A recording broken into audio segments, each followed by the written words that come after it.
ಕನ್ನಡಿಗ channel ವೈಟಿಯಿಂದ doctor S Tallur ಮಾಡುವ ವಂದನೆಗಳು. ಸ್ನೇಹಿತರೆ, ತಮ್ಮೆಲ್ಲರಿಗೂ ಸ್ವಾಗತ. ನಾನಿವತ್ತು ಬೆಳಗಾವಿ ಜಿಲ್ಲೆಯ ಇಂದ ಹಿಡಿದು ಕರ್ನಾಟಕ ರಾಜ್ಯದಾದ್ಯಂತ ಪ್ರತಿ ಜಿಲ್ಲೆಯಲ್ಲಿಯೂ ಕುರುಬರ ಜನಸಂಖ್ಯೆ ಎಷ್ಟು ಇದೆ ಅನ್ನುವಂಥ ಒಂದು ನಿಖರವಾದಂಥ ಮಾಹಿತಿಯನ್ನು ಈ ಸಂದರ್ಭದಲ್ಲಿ ನೀಡಲಿಕ್ಕೆ ಬಯಸಿದ್ದೇನೆ.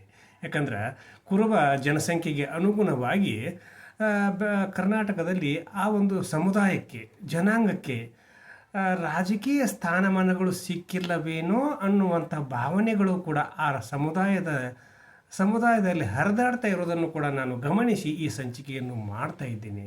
ಹೀಗಿರುವಾಗ ಎಲ್ಲೆಲ್ಲಿ ಎಷ್ಟೆಷ್ಟು ಇವೆ ಅನ್ನೋದನ್ನು ನೋಡ್ಕೊಂಬರೋಣ ಬನ್ನಿ. ಬೆಳಗಾವಿ ದೊಡ್ಡ ಜಿಲ್ಲೆ, ಕರ್ನಾಟಕದ 2ನೇ ರಾಜಧಾನಿ ಅಂತೇಳಿ ಆ ಜಿಲ್ಲೆಯನ್ನು ಕರೀತಾರೆ. ಆ ಜಿಲ್ಲೆಯಲ್ಲಿ ಸುಮಾರು 5,70,000 ಜನಸಂಖ್ಯೆಯನ್ನು ಆ ಸಮುದಾಯ ಹೊಂದಿದೆ.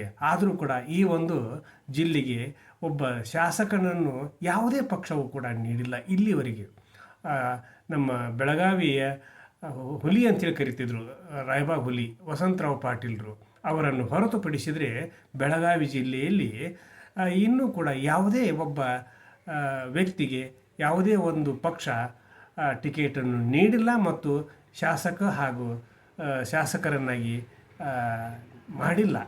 ಆ ಒಂದು ಕೊರಗು ಬೆಳಗಾವಿ ಜಿಲ್ಲೆಯ ದೊಡ್ಡ ಸಮುದಾಯ ಕುರುಬ ಸಮುದಾಯ. 5,50,000 ಜನ ಆ ಸಮುದಾಯದ ಜನರು ಬೆಳಗಾವಿ ಜಿಲ್ಲೆಯಲ್ಲಿದ್ದಾರೆ. ಇನ್ನು ಬಳ್ಳಾರಿ ಜಿಲ್ಲೆಯಲ್ಲಿ 2,75,000 ಕುರುಬರಿದ್ದಾರೆ. ಗುಲ್ಬರ್ಗದಲ್ಲಿ 3,80,000 ಕುರುಬರಿದ್ದಾರೆ.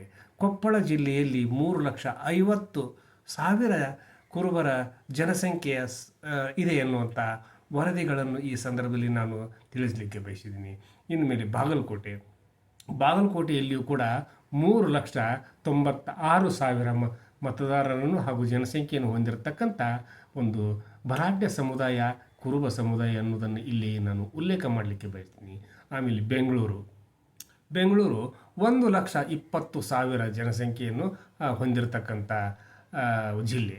ಜೊತೆಗೆ ಬೆಂಗಳೂರು ಗ್ರಾಮೀಣದಲ್ಲಿ ಕುರುಬ ಸಮುದಾಯ ಎಷ್ಟು ಇದೆ ಅಂತಂದರೆ 2,40,000 ಜನಸಂಖ್ಯೆಯನ್ನು ಹೊಂದಿರತಕ್ಕಂಥ ವರದಿಗಳು ಕೂಡ ನನ್ನಲ್ಲಿ ಇದೆ. ಅದನ್ನು ಕೂಡ ಈ ಸಂದರ್ಭದಲ್ಲಿ ನಾನು ಹೇಳಲಿಕ್ಕೆ ಬಯಸಿದ್ದೇನೆ. ಜೊತೆಗೆ ಮೈಸೂರು ಅಂತಂದರೆ ಅದು ಹೇಳಿ ಕೇಳಿ ನಮ್ಮ ನಾಡಿಗೆ ಹೆಮ್ಮೆಯ ಜಿಲ್ಲೆ ಅಂತೇಳಿ ನಾನು ಕರಿತೀನಿ.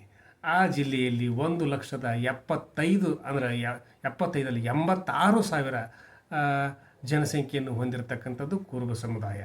ಜೊತೆಗೆ ದಾವಣಗೆರೆಯಲ್ಲಿ 3,00,000 ಜನರು ಇರ್ತಕ್ಕಂಥ, ಅಂದರೆ ಕುರುಬ ಜನರು ವಾಸಿಸ್ತಕ್ಕಂಥ ಒಂದು ಜಿಲ್ಲೆ.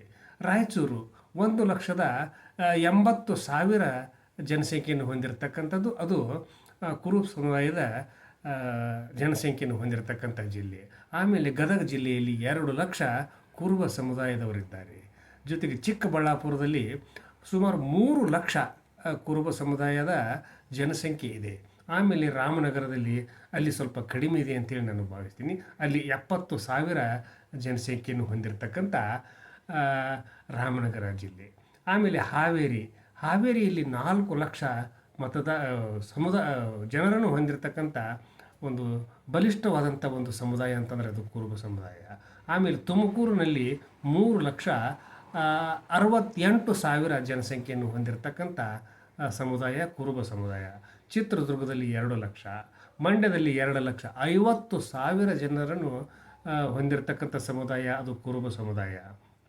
ಆಮೇಲೆ ಕೋಲಾರ 2,00,000, ಹೆಚ್ಚಿಗೆ 3,00,000 ದಾಟಿದೆ. ಈಗ 3,20,000 ಜನಸಂಖ್ಯೆಯನ್ನು ಹೊಂದಿರತಕ್ಕಂಥ ಕೋಲಾರ ಜಿಲ್ಲೆಯಲ್ಲಿ ಕುರುಬ ಸಮುದಾಯದ ಜನರಿದ್ದಾರೆ.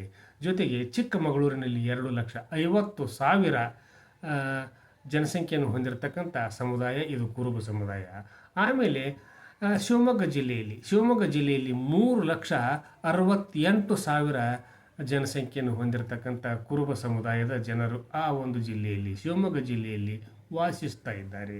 ಬೀದರ್ ಜಿಲ್ಲೆಯಲ್ಲಿ ಸುಮಾರು 2,40,000 ಜನ ಕುರುಬರಿದ್ದಾರೆ. ಆಮೇಲೆ ಕೊಡಗಿನಲ್ಲಿ 35,000, 35,000 ಜನಸಂಖ್ಯೆಯನ್ನು ಹೊಂದಿರತಕ್ಕಂಥದ್ದು. ಆಮೇಲೆ ಕಾರವಾರ ಅಂದರೆ ಉತ್ತರ ಕನ್ನಡ ಜಿಲ್ಲೆ ಅಂತೇಳಿ ನಾವು ಕರಿತೀವಿ. ಅಲ್ಲಿ ಕೇವಲ 35,000 ಜನಸಂಖ್ಯೆಯ ಹೊಂದಿರತಕ್ಕಂಥದ್ದು ಕುರುಬ ಸಮುದಾಯ. ಆಮೇಲೆ ಮಂಗಳೂರಿನಲ್ಲಿ ಕಡಿಮೆ ಅಂತಲೇ ಭಾವಿಸ್ಬೋದು. ಯಾಕಂದರೆ ಉತ್ತರ ಕರ್ನಾಟಕದಿಂದ, ಕಲ್ಯಾಣ ಕರ್ನಾಟಕದಿಂದ ವಲಸೆ ಹೋಗಿ ಅಲ್ಲಿ ಕೂಲಿ ಕಾರ್ಮಿಕರಾಗಿ ಸೇವೆ ಸಲ್ಲಿಸ್ತಿರ್ತಕ್ಕಂಥ ಕುರುಬ ಸಮುದಾಯದ ಜನಸಂಖ್ಯೆ ಸುಮಾರು 2,43,000 ಜನಸಂಖ್ಯೆಯನ್ನು ಹೊಂದಿರತಕ್ಕಂಥದ್ದು.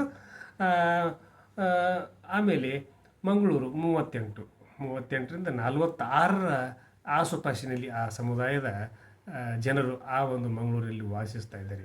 ಇನ್ನು ಉಡುಪಿ ಅಂತಂದರೆ ಅದು ಕೂಡ ಈ ಕಡೆಯಿಂದ ವಲಸೆ ಬಂದಿರತಕ್ಕಂಥ ಜನರೇ. ಅಲ್ಲಿಯೂ ಕೂಡ ಸುಮಾರು 21,000 ಜನಸಂಖ್ಯೆಯನ್ನು ಹೊಂದಿರತಕ್ಕಂಥದ್ದು. ಹಾಗೂ ಆ ಸಮುದಾಯದ ಜನಸಂಖ್ಯೆ ನಿಖರವಾದ ಮಾಹಿತಿ ಇದು. ಹೀಗಿರಬೇಕಾದ್ರೆ ಸುಮಾರು 70ರಿಂದ 78 ಲಕ್ಷ ಜನಸಂಖ್ಯೆಯನ್ನು ಹೊಂದಿರತಕ್ಕಂಥ ಕುರುಬ ಸಮುದಾಯ ಇದು ಕರ್ನಾಟಕದಲ್ಲಿ ಇರ್ತಕ್ಕಂಥ ಒಂದು ದೊಡ್ಡ ಬಲಿಷ್ಠವಾದಂಥ ಸಮುದಾಯ ಅಂತಲೇ ಈ ಸಂದರ್ಭದಲ್ಲಿ ನಾವು ನೋಡ್ಬೋದು. ಆಮೇಲೆ ಲಿಂಗಾಯತರನ್ನು ಹೊರತುಪಡಿಸಿದರೆ, ಒಕ್ಕಲಿಗರನ್ನು ಹೊರತುಪಡಿಸಿದರೆ, ಲಿಂಗಾಯತರು, ಒಕ್ಕಲಿಗರು ಮತ್ತು ಕುರುಬರು ಇವು ಬಲಾಢ್ಯ ಸಮುದಾಯಗಳಂತೇಳಿ ನಾವು ಕರ್ನಾಟಕದಲ್ಲಿ ಕರಿತೀವಿ. ಹೀಗಿರಬೇಕಾದ್ರೆ ಈ ಸಮುದಾಯಕ್ಕೆ ಇಲ್ಲಿವರೆಗೆ ರಾಜಕೀಯ ಸ್ಥಾನಮಾನಗಳು ಸಿಕ್ಕಿರೋದು ಅಷ್ಟರ ಮಟ್ಟಿಗೆ ಅಂತಲೇ ಹೇಳ್ಬೋದು. ಯಾಕಂದರೆ ಬೆಳಗಾವಿ ಜಿಲ್ಲೆಯ ಉದಾಹರಣೆಯನ್ನು ತೆಗೆದುಕೊಂಡ್ರೆ ಇಲ್ಲಿವರೆಗೆ ಒಬ್ಬ ಶಾಸಕರನ್ನು ಆರಿಸಿ ಕಳಿಸಿರ್ತಕ್ಕಂಥ ಉದಾಹರಣೆಯೇ VL ಪಾಟೀಲ್ರನ್ನು ಒಬ್ಬರನ್ನು ಬಿಟ್ಟು ಇಲ್ಲಿವರೆಗೆ ಯಾರೂ ಆಗಿಲ್ಲ ಅನ್ನೋದನ್ನು ಕೂಡ ಈ ಸಂದರ್ಭ ನಾನು ಎತ್ತಿ ಹೇಳ್ತೀನಿ. ಜೊತೆಗೆ ಹಾವೇರಿಯಲ್ಲಿಯೂ ಕೂಡ ನಮ್ಮ ಬಸವರಾಜ ಶಿವಣ್ಣವರಿದ್ದಾರೆ. ಬಾಗಲಕೋಟೆಯಲ್ಲಿ ಸ್ವಲ್ಪ ನಮ್ಮ ಮೇಟಿ ಸಾಹೇಬರಿದ್ದರು. ಹೀಗಾಗಿ ಕುರುಬ ಸಮುದಾಯದ ಜನಸಂಖ್ಯೆಯನ್ನು ಆಧರಿಸಿ ಹಾಗೂ ಆ ಒಂದು ಜನಸಂಖ್ಯೆಗೆ ಅನುಗುಣವಾಗಿ ಆ ಸಮುದಾಯಕ್ಕೆ ರಾಜಕೀಯ ಸ್ಥಾನಮಾನವನ್ನು ಕಲ್ಪಿಸಿ ಕೊಡಬೇಕು ಅನ್ನುವಂಥ ಒಂದು ಕೂಗನ್ನು ಆ ಸಮುದಾಯದವರು ಎತ್ತಿದ್ದನ್ನು ಕೂಡ ಈ ಸಂದರ್ಭದಲ್ಲಿ ನಾನು ಜನಸಂಖ್ಯೆಯ ಆಧಾರದ ವಿಷಯವಾಗಿ, ಜನಸಂಖ್ಯೆಯ ಒಂದು ವಿಷಯವಾಗಿ ಈ ಸಂಚಿಕೆ ಮುಖಾಂತರ ನಾಡಿನ ಜನತೆಗೆ ತಿಳಿಸ್ಲಿಕ್ಕೆ ಬಯಸ್ತೀನಿ.